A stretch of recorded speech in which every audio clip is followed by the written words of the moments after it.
वो और भी कई बातें अलेक्जेंड्रा को बताता है दोस्तों। फिर दोनों बाहर आते हैं तो डेमियन नशे में उसे किस करने जाता है, लेकिन अलेक्जेंड्रा कहती है सुनो सुनो, जो मर्द अपने होश में नहीं होता मैं उसका कभी फायदा नहीं उठाती। जाओ, कुछ नहीं कर रही तुम्हारे साथ, कल जब नशा उतर जाए तो आ जाना, फिर इस बारे में सोचेंगे हम। ये कहकर वो डेमन के लिए टैक्सी बुक कर लेती है। ड्राइवर एक औरत है तो अलेक्जेंड्रा डेमियन से पूछ लेती है तुम्हारा घर किस एरिया में है, तो डेमियन उसे बताता है। तो अलेक्जेंड्रा कहती है सुनो, घर पहुंचते ही मुझे कॉल करके बता देना कि तुम सेफ पहुंच गए हो। दरअसल अलेक्जेंड्रा को डर है कि कहीं ये ड्राइवर गाड़ी को कहीं और ले जाकर डेमियन के साथ कुछ गलत ना कर दे। और इन सारी बातों को अलेक्जेंड्रा अपने सीक्रेट माइक में रिकॉर्ड कर रही थी। अगले दिन वो अपने एक पब्लिशिंग एजेंट के साथ बैठकर डेमन की कहानी को पब्लिश करने के लिए डिस्कस कर रही होती है, और तब वो डेमन के साथ हुई हर बातचीत की रिकॉर्डिंग उसको सुनाती है। और सुनने में उनको काफी हंसी आती है, क्योंकि उनकी दुनिया के हिसाब से बहुत ही इंटरेस्टिंग लगता है, बिल्कुल उसी तरह जिस तरह ये कहानी इस मेल डोमिनेटेड दुनिया में फनी और इंटरेस्टिंग लग रही है दोस्तों। सेम एजेंट कहती है कॉन्सेप्ट अच्छा है, लेकिन अगर ये बुक पब्लिश हुआ तो पता नहीं लोग इस अलग कॉन्सेप्ट को एक्सेप्ट करेंगे भी या नहीं। तो ये फैसला होता है कि डेमियन के साथ अलेक्जेंड्रा को और क्लोज होना है और उसके बारे में और भी बहुत कुछ जानकारी इस बुक में डालनी है डिटेल में। तो इसी बीच डेमन का फ्रेंड डेमन से बिल्कुल नाराज हो जाता है कि तुमने बॉस के साथ इस तरह बिहेव किया, नहीं करना चाहिए था तुम्हें, मैंने अपनी जगह तुम्हें नौकरी दी और तुमने यह हाल कर दिया। अब 1 साल के बाद जब मैं वापस नौकरी पे जाऊंगा तो मेरे बारे में क्या सोचेंगी मेरी बॉस कि मैंने तुम जैसे कैसे आदमी को भेज दिया वहां पे, वो मुझे भी नौकरी से निकाल देंगी देखना।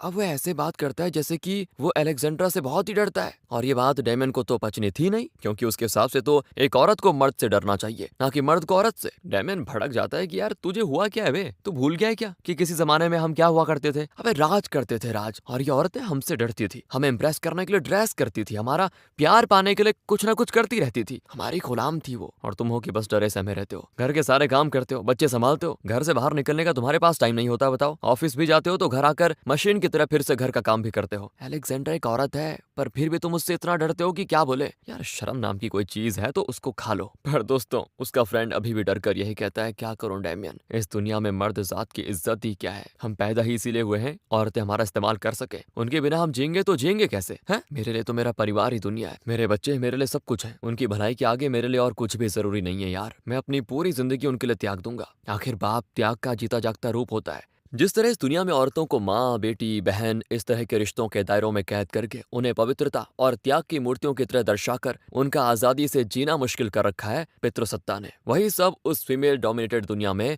मर्दों के साथ हो रहा है दोस्तों। समझ आया ना आपको मैंने क्या कहा अभी। डेमियन तो एज यूजुअल उसकी बातों से चिढ़कर गुस्से में चला जाता है। अगले सीन में अलेक्जेंड्रा डेमियन को एक पार्टी में लेके जाती है, जहां वो डेमियन को अपने पब्लिशर से मिलवाती है। पब्लिशर डेमियन से पूछती है अलेक्जेंड्रा ने बताया था कि आप औरतों के खिलाफ हैं, क्यों, आपको औरतों से इतनी नफरत क्यों है। और वैसे दोस्तों इस दुनिया में आने के बाद डेमियन हर रोज के अपने एक्सपीरियंसेस से धीरे धीरे रियलाइज